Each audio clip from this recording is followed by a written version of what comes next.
How are we doing? Hello, everybody. Good evening. Happy new month. Welcome to another splendid episode of What is Your Jesus Story with Heleeentalks. Thank you for being here. I hope you have your jotters, guys. Please. So, as we know today, our guest for today is the Peace Oni. She's a Christian content creator.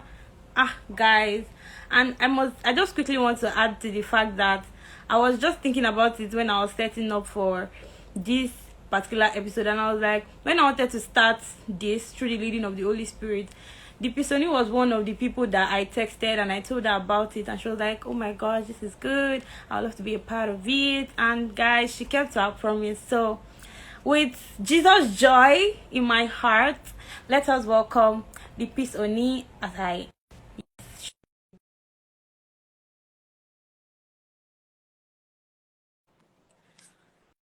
can Instagram me quite cool, really were quite clear though, but then okay. Hello. Oh my gosh. First off, you look absolutely stunning. You didn't told me now. Maybe I would have gotten makeup artists and done a thing or two. Good evening. Good evening. Everybody, I want to feel time by. You people can't relate over there. The skin is skinning. I beg you in the name of God. I beg you in the name of God. It's all ring lights. It's all ring lights. My ring light did not do justice to what I wanted. My sister. So you said, you know what? You know what? Right. That's fine. That's we fine. We have to make ourselves happy. Yeah. Either way. I agree. Thank you very much for... How are you doing, by the way? Sorry. Well, where do I begin? Do you want the short answer or the long answer? Please, we are here for it. I have all of it. Okay. So I'm gonna stay in the middle. So I'm a screenwriter, and writing is one of the things. I love to tell stories, but I hate writing. I hate the process of writing. Okay. I find it very stressful. I wish that it wasn't as stressful as it is, but it is stressful. And then in Nigeria, where they are struggling with electricity, this one that is like, say, I'm wondering, but one day, that as I was about to start, they took the light. I'm serious. What's the people's plan right now? You know, so where there's no light, data is an issue. So writing is just mad stressful. So I've been on this job for like weeks now, and my deadline was yesterday, and I've passed the deadline. I have like 40 pages more to go, and I'm exhausted. By that. 40 pages more to go, and I'm exhausted. Well, I mean, it needs to be done. But the Lord is your strength. Amen, Mo. Amen. The Lord is your strength. That's what I was on when you called. I was like, yeah, it's time. Right. So, guys, if you're actually not following this woman of God here, what are you doing with Instagram? Clayton, what exactly is the whole concept of your Instagram? Much appreciated. Ever me show me love. Ever me show up. I want to be by. Yes. Don't worry. Thank you so much. We're gonna follow up. I follow up much as possible. So thank you very much for coming on here to do this with us. Thank you for having me. God bless you so much. And the aim is to share these stories, to show people that it's not as if we just woke up one day and we decided to just do these things. I mean, there are other people doing different things. I really don't want to go into that. But then, like, you are one. I'm not saying this because you're here. I actually made a video some time ago on my YouTube where I was mentioning the names of people that have inspired me over the years, because creating Christian content is a lot. Creating content is a lot normally, but creating Christian content, because now it has to come from the place of the leading of the Holy Spirit. There are sometimes that I have done some things and I'll just scrap it because there's no it's not there. I don't know if you get what I'm saying, So I don't know how to do that thing, babe, but more great. Yeah.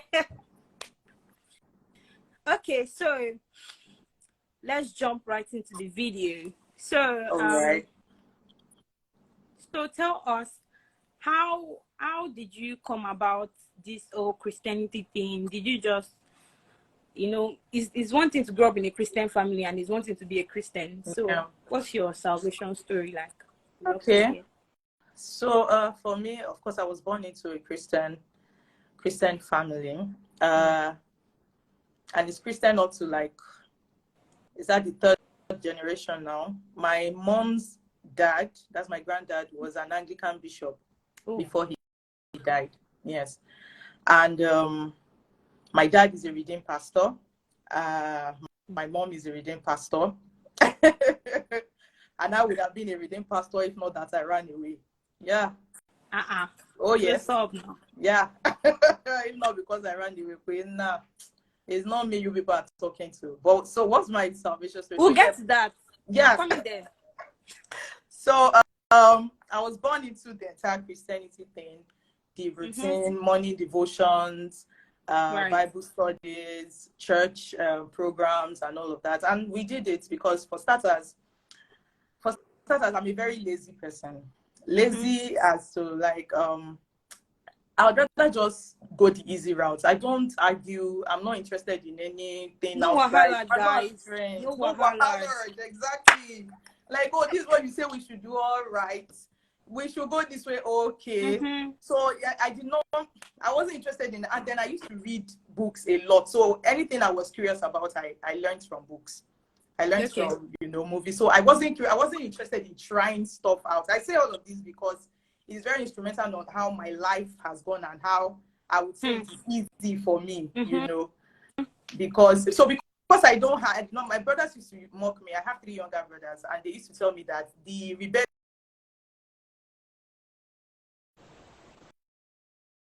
my mates were rebellion. That when my mates were being rebellious, I was saying yes, I was doing yes, girl. Okay, and now so you were the good. I was doing good girl, and now is when I now want to be doing the rebellion, right? So, I mean, I wasn't interested in doing anything else apart from church, and I was a creative. I am a creative. I've always been creative. And you know how it is, the pastor's child, as soon as you people get to the church that they post you to, immediately you become active. You join choir, drama, ushering, children departments, or story of my life. So you're active and everything, and I think that really helped. It gave me a foundation, because eventually when I got to where I now started becoming curious as to the deeper things. And I also thank God for my parents. So I said my granddad was an Anglican bishop, so my mom had an Anglican background, but then she met my dad, who is Pentecostal, and she now got into the Pentecostal life. So because my mom is not denominational, right? So she didn't raise us as denominational, people. She raised us to know God for ourselves. I think that's go on. So for us, it wasn't, I attend this church. For us, it was, I've heard about God and I've experienced God for myself. I know God. I know God. Yes, that's what our life, was like. So, it was when I was a teenager, around 13 years. But before then, I'd done, I did a skit on it. This, I'd done altar call like 128 times. As it should. They do altar call, you are out. They do the next one, the next week. I did that. I remember my mom addressed it. I was a teenager then too, she saw me go for altar call. And she was like, please, how many altar calls in a year? Kilo day? Are you the only one? And I told her, I was like, that I felt like every time that I've sinned, I felt the need to go back. And she was like, oh no, it's not that sin. No. We don't do that here. And then she explained, the entire thing, that when you've given your life to Christ, except you have gone back to Christ and you said, give me my life back, I'm not doing it again, or I no longer believe in you, or all of that. But if you've not done that, then the only thing you need to do is in your relationship with God on a personal note. If there are things you feel you need to confess, then confess. If there are things you feel you need to ask for forgiveness ask for forgiveness. That is between you and God. But you don't need to go to the altar every time to go and give your life, to Christ. And so that helped me. But then when I was a teenager, I remember, and that's another thing that church did for me that I cannot take away. Okay. You know, all of those activities. We had our teenage teachers who also taught us that whole getting to know God by yourself situation. And I remember Auntie Vera, I'll never forget her. After the regular general service, we would have personal, you know, conversations where I would ask questions and she would answer to the best of her ability. She wasn't exactly, you know, perfect, or, you know, she had all the answers, but the answers she had really led me on the journey of now finding God for myself. So by the time I was done in teenage school and teenage class, and then I entered university, I went to Benson Idahosa University for a year. So it was at Benson Idahosa University that my personal relationship with God actually, will I say, you know, took off. I'd known God, I'd had experiences, but I didn't understand a lot of things. Yeah, I was a Christian, but it was when I was in Benson Idahosa University that my relationship. Says, I remember Auntie Vera. Please, thank you, Auntie Vera. Those are my people. Those are my people. So yeah, Auntie Vera was a very great instrumental person in my Christian life. But it was when I entered Benson Idahosa that my Christian journey. So that's it, and it just took off from there. Glory to God. Hallelujah. Glory to God. You know, one of the things that really stood out for me that I even had to pen it down is the fact that you said your mom did not teach you guys about like denomination and whatever, but like she actually taught you guys how to have a grounded and a rooted relationship with God. And I feel like if she didn't do that, in the face of transitioning, like maybe going from this doctrine to another, you may that's why so many people have, I'm serious, like, so personally, but then I grew up in a white garment church, and you know, it's just something that I hear a lot of this thing, but it was just through the grace of God. And my mom also taught me about the gospel, like she taught me about Jesus Christ. I was watching a particular sermon, I can't really remember who now. They said Jesus Christ did not come to bring religion. He didn't come to bring what all this. It came because of fellowship. So if assuming you were just used to the old doctrine and the old there are people out there today that you attend this church. No, we can't add. We're not in the same. Sorry. They say like, oh, you that you are in this denomination, you are too much, or you are, oh, you're not doing enough, or you know, everything like that. So I just feel like it is very, very important for this generation and generations to come. I feel like we should actually learn about Jesus Christ himself. Like there's a lot about Jesus that we don't even know yet. You know, is it's a lot, to be very honest. So I really want to ask that, you know, I can relate the whole thing of joining like all the somebody commented the other time that as a pastor said, you're in every department. You're actually in every department. You see that choir? Oh, you will sing. That's the. Can you sing? It doesn't even matter. If the talent was not there. Oh, you will do it. But then, like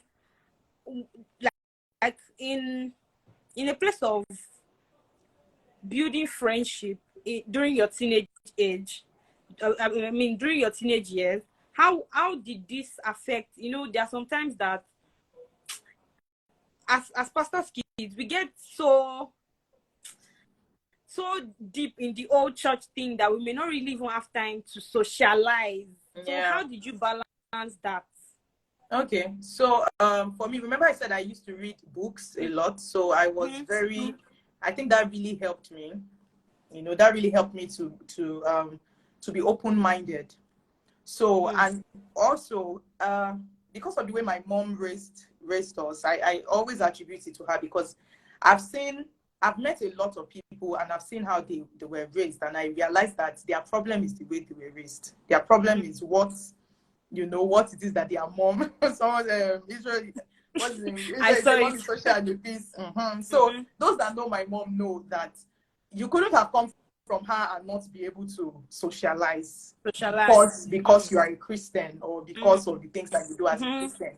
She's more, I mean, she presently works in the civil service, and she's more I asked a question of how she has been able to balance being a pastor's kid and socializing. So please, you can continue. Yes, I'm so sorry. So I was it's really low. So I was saying that, so my mom, it boils down from how I was raised. My mom is a very social person. She presently works in the civil service, and when you meet her, the only way you would know she's a pastor is by doing research.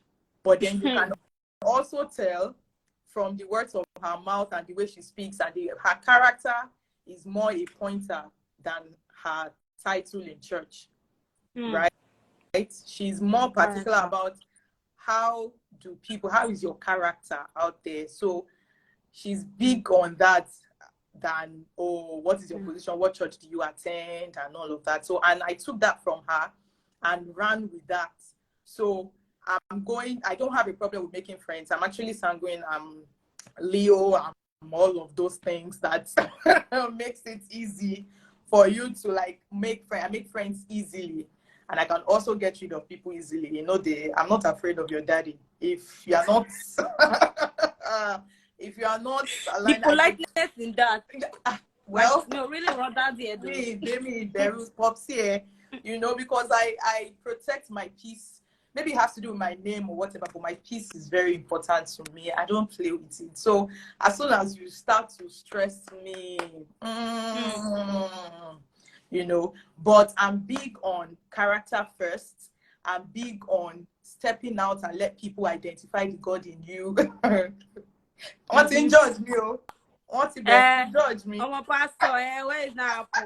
You know, I'm big on people seeing in God, the God in you. Yes, somebody said your daddy is not sent. Your daddy is not sent from. That is not sent. You know, because human beings, you have to be very careful. And, you know, people are big on that. Like, and you call yourself a Christian. Hey. You don't want to... the mommy pastor look like... You don't want to have that conversation with me, dear. Let's not go there. One of the things I've actually noticed about you from the first conversation we had, you were just like, make sure you message me. And I'm like, you don't even know me. You don't even know anything about me, you know. But then the hospitality, and again, like, I actually see why people, preachers, teachers always stand on the point of your background, your parents, the way you were raised. Like, it matters a lot. You know, what you said actually captured my heart. And I feel like everybody on this live should actually look into it. It's not until you see me wear the old white thingy that, or timale, clergy, motto. Like, it's not like your character. Now, I'm not even talking about pastors now. As a Christian, a Christian, I'm not saying it's until you don't wear your ring, until you don't, or that's not what I'm saying. If you do that, that's fine. But then, like, don't allow people to go and start doing research for them to find out, are you really a Christian or not? Now, you know, in the situation you gave is that she was so down to earth to the extent that you would not even know she's a pastor.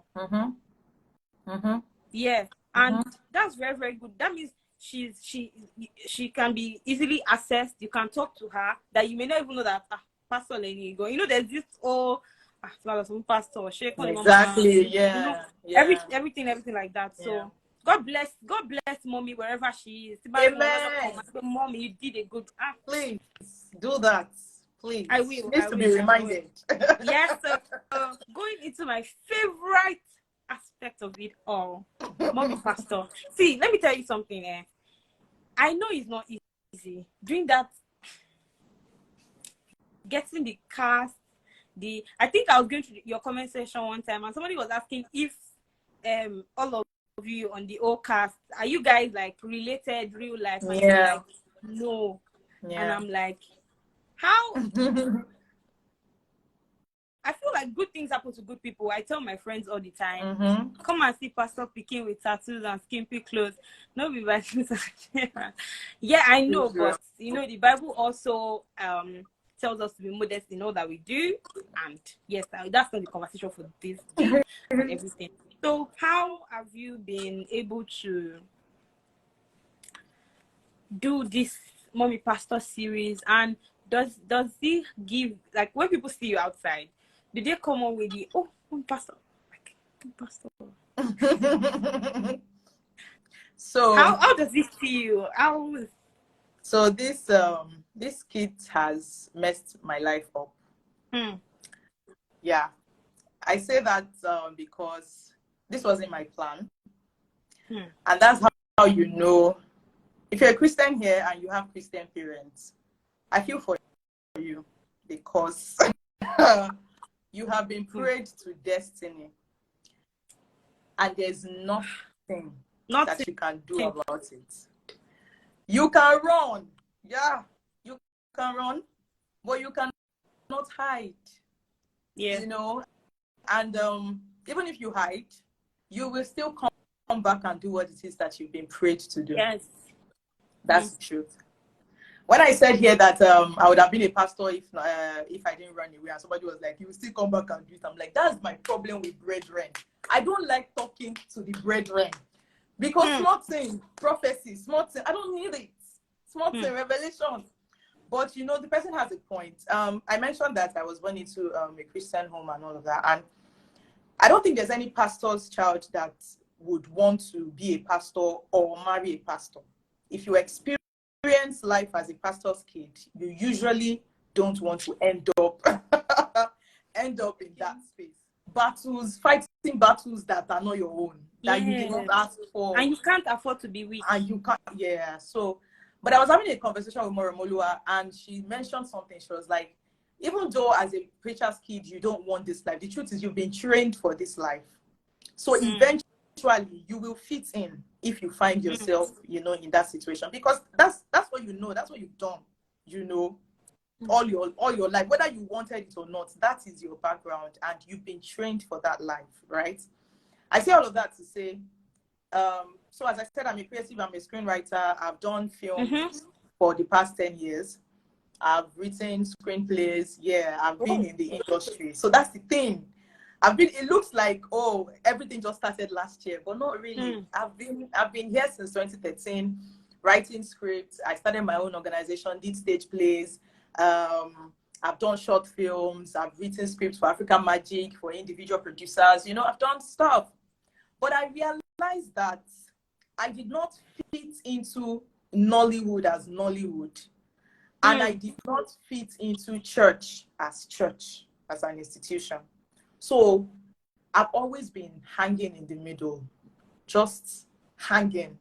Like every time I try to do Nollywood, I find myself rejecting some roles. Not necessarily because anybody will get me, you know, but because on a personal note, I couldn't connect. It just didn't sit well with me. And then church as an institution started to stress me out, because I don't know how to explain it. Like, there were things that I felt that we were supposed to be doing, but the church, you know, has rules, which is only normal. The it's an church. institution. Yeah, the church as a building, you know, they have rules, they have laws in place, and I get all of that. But it also had a way that it was choking me. It was choking me. So after doing a lot of activities for like years and everything, last year I decided that, you know what, I wanted to make social media work for me, content creation work for me. And I had the idea of the character I wanted to play. I had a conversation with a friend of mine that was in the film industry with me. We had concluded on the character. I'm not going to mention the character here so that somebody will not steal it and run with it, because I've still not released that character. And that's the issue. I had plans. I had the character that I wanted to do. I had everything. I was waiting for my costume to be ready for that character. And then one day I was bored. I set up my phone, and I just remember the scene of my mom in church. As I said, I lived this life. So I remember the scene of my mom the first one I did was high in church. So my mom, after service, she's a sight to see. The way she used to greet everybody, like the multitasking, I used to find it very interesting. So that scene played in my head. I wore a gown that a friend had given me, and then I set up camera, faced the window, and I just replayed that scene, and I put it up on TikTok. And I don't get TikTok notifications. You're doing well. You're doing very well on TikTok, though. So please, yes, the Pisoni too. She has a TikTok account. Yes, it's just everything started on TikTok. Actually, you people on Instagram, you people don't rate me. TikTok is where. That's when my actually they don't rate me on Instagram. They don't rate me on Instagram too. TikTok me. It's TikTok that my people at. But anywho, so I put that up and then I left it, and then I did another video and another. I did about 4. Put it on TikTok, and then I decided to share it on Instagram, and I just went away. And between you and I, it wasn't. I had no plans, because, as I said, I had a different character planned. And then within the next 2-3 days, my account starts to blow up. This character goes viral, and that's it. And then within a month, it becomes, a thing. Then everybody starts to call me the pastor's wife, and I'm like, everybody, let's calm down. Let's rewind. Let's rewind. I have a different. I can assure you, this is not what I want people to be calling me. There's a different character. Just give me a second. Let me do that character now. Then you people will see. People on TikTok will like, we don't want to know. Is the pastor? Is the pastor? I'm like, right. Everybody. And you're doing so well. So that's the thing, because I'm not even acting. I'm literally just recreating what it is that I've seen with my mom. Of course, my mom is not that crazy, so there's a lot of a bit of exaggeration. And there's some other characters that I put together. And I'm just saying that now that I'm looking in retrospect, I wish that I had named the character maybe the pastor's daughter. That would have helped me to be able to, to be able to, because now everybody's calling me pastors. Like, I step out of the house now, and people ask me about the pastor. They're like, oh, how is daddy? I'm not even married. She's not married. Character, I actually understand. But it shows me how, first off, if you've been praised to destiny, you can run. But you go see, it's how people have been telling me that you are still going to marry a pastor. And I'm like, take it back. Because no, I shall not. I shan't. But whether I marry a pastor or not, at this point, I don't even think it matters anymore. It's just what it is. And then to talk about the family members, these are people that I have worked with over the years. As I said, I've always been in film and all of that. So these are people that my favorite character, though. Who's that? Deborah. No, Deborah is an amazing actor. And I just really thank God for how I was able to even be able to cast the right people. Because for me, it was important that I get people to bring those characters to life the way I imagined it. Because I remember there was a time someone asked, was it Aomana or Maraji? I can't remember which one of them. That why don't they act with other people? I think it was Maraji. And Maraji was like, she doesn't think anyone will be able to act those characters the way they play in her head. And I understand that because everybody will play a role according to how they interpret it. So actually, like, she plays all of those characters because she doesn't think anyone else will be able to, bring them to life. And I get that. So for me to have been able to see all of them that could embody those roles and bring them to life, I consider it a gift.